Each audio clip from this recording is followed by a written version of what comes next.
cómo abordar el tema de la valoración de aquella actividad económica o de aquella actividad que obviamente no tiene todos los elementos que puede tener una gran empresa y que obviamente es una dificultad al momento de hacer una serie de actividades con esa empresa o uno quiere hacer algo adicional a lo que normalmente está haciendo, es decir, no necesariamente generar más actividad, sino que, por ejemplo, vender parte de las acciones, transarlas, es decir, hacer una serie de cosas y cuando estas empresas son relativamente pequeñas o no pequeñas pero que no tienen información pública, se hace un poco más complejo el poder determinar cuál es su valor, sobre todo en distintos escenarios, sobre todo en condiciones a veces un poco adversas, no solo en términos de información, sino que también del escenario económico en el cual uno se puede plantear y proyectar.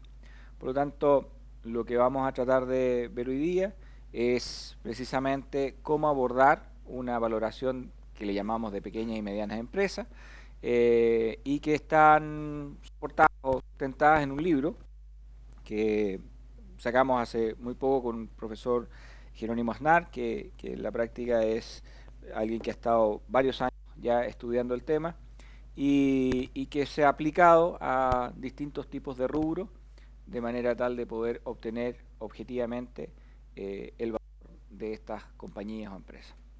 Vamos a partir con algo muy simple que tiene que ver con un poco definición de los tipos de empresas o qué empresas podemos, de qué estamos hablando. Cualquier persona natural puede tener una actividad comercial, ¿ya? Y particularmente en Chile es cosa que amplía un giro y ese giro le permite generar, ¿no es cierto?, una actividad.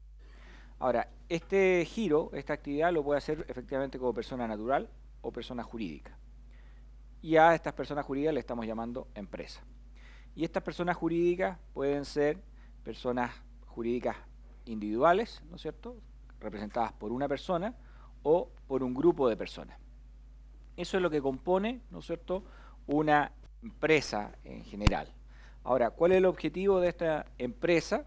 El objetivo en general es tener una actividad, un producto, un servicio, que en la práctica tenga también una retribución por ese producto o servicio, ¿ya? Es decir, el objetivo de la práctica es generar algo que el mercado de alguna manera lo necesita o que se le genera la necesidad del mercado y por lo tanto recibir algo de vuelta. Estas empresas pueden ser muy pequeñas como pueden ser muy grandes y no necesariamente transan en bolsa.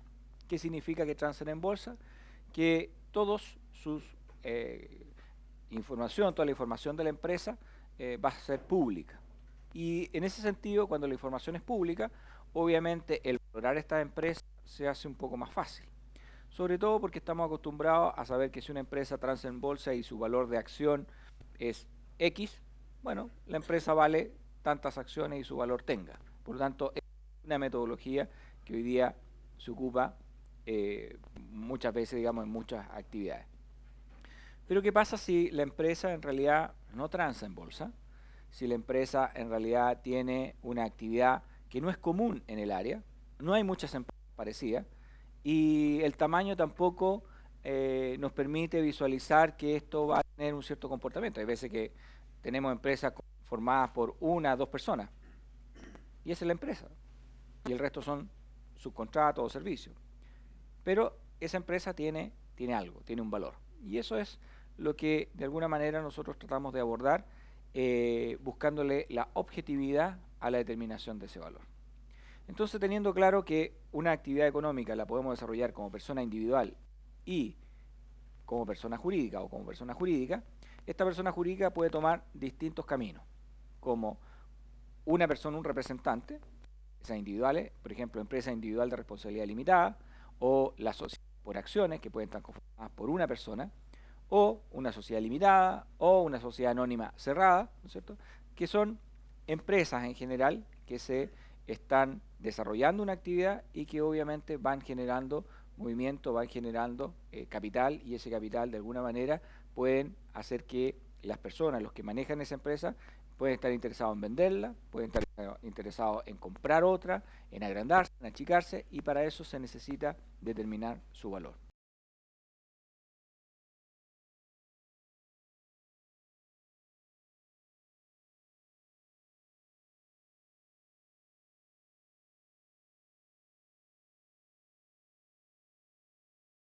En ese ámbito, en la determinación del valor, dependiendo del tipo de empresa, hay que considerar entonces que hay ciertos mecanismos o ciertas cosas que debemos evaluar.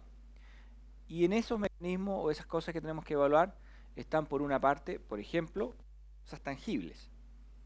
Si una empresa tiene un terreno donde construye un edificio, bueno, eso es algo tangible, algo que nosotros sabemos que vale algo. Y tiene un valor de tasación del terreno, un valor de tasación de las construcciones. Ahora, no necesariamente la empresa vale por esas cosas tangibles. También están las cosas más intangibles, pero también está el negocio asociado a esa actividad que se desarrolla en ese terreno o en esa construcción. Y eso aborda el tema de la valoración de la empresa.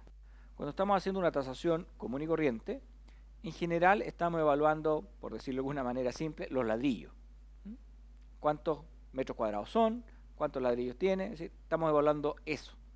Pero no estamos evaluando lo que dentro de esos ladrillos se está generando o se está produciendo. Y muchas de estas cosas que se están generando, se están produciendo, también tiene que ver con lo intangible. Por lo tanto, el valor de una empresa tiene que ver no solo entonces solo con el terreno, las construcciones, las obras complementarias, lo tangible, sino que también tiene que ver, por ejemplo, con las maquinarias, los vehículos, los equipos que puedan estar en esa unidad económica. Y adicionalmente a eso, que ya estamos viendo cosas tangibles, tenemos que evaluar, por ejemplo, su penetración en el mercado. Es decir, cuán representativo es esta empresa en el mercado y por lo tanto, por ejemplo, cuántos clientes tiene, qué es lo que vende, cuánto vende, cuántas son sus proyecciones, y eso es parte del interés que pueda tener otra empresa o es parte del interés que los mismos dueños de esa empresa estén, ¿no es cierto?, pensando en decir, bueno, esto es un capital. Es decir, se hayan cubierto un área del mercado y tengan una cierta cantidad de clientes, significa que tienen un nivel probable de venta, un nivel probable de servicio, y eso va a generar ciertos ingresos para esa empresa.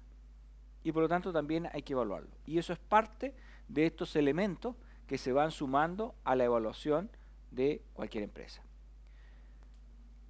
Dicho esto, tenemos entonces lo que son tangibles e intangibles. Por ejemplo, la marca. Si la marca es reconocida en el mercado y las ventas son por marca reconocida, obviamente esa marca también tiene un valor en el mercado. Y ahora bien, todo este conjunto nos da un valor de una empresa, que son la propiedad en sí, más los derechos y más las proyecciones que esto pueda tener. Y ahí empiezan a aparecer diferentes mecanismos sobre los cuales vamos a entender cómo valorar una empresa. Entonces, de manera muy simple, lo que deberíamos nosotros intentar hacer cuando estamos valorando una empresa, primero es recorrer cuáles son los activos de esa empresa, es decir, determinar cuáles son lo que le produce, ¿no es cierto?, a esta empresa beneficios, ¿ya? Obviamente también tenemos que en una valorización así considerar sus pasivos, es decir, considerar sus deudas. Pero en una primera instancia tenemos que analizar todos sus activos. Significa que terreno, construcción, obras complementarias, maquinarias, vehículos, equipos, red de clientes, patentes, marcas comerciales. Es decir, todo eso forma parte de una unidad que normalmente se le llama generadora de efectivo, y que esta unidad generadora de efectivo, que se puede subdividir en distintas familias y subfamilias, ¿cierto?, nos van a generar ciertos ingresos. A estos ingresos entonces le vamos a restar, por supuesto, los pasivos, los egresos o lo que tiene que su funcionamiento. Y ahí nos podríamos encontrar con una serie de opciones o alternativas. Una de ellas es que una empresa puede estar, por ejemplo, sobredimensionada. para la capacidad o para lo que está produciendo. O podría estar al revés, es decir, que no necesariamente esté alineado la venta o lo que produce con las instalaciones o lo que tiene. O, dicho de otra manera, las proyecciones que se hicieron de esa empresa no van acorde con el tamaño de la empresa.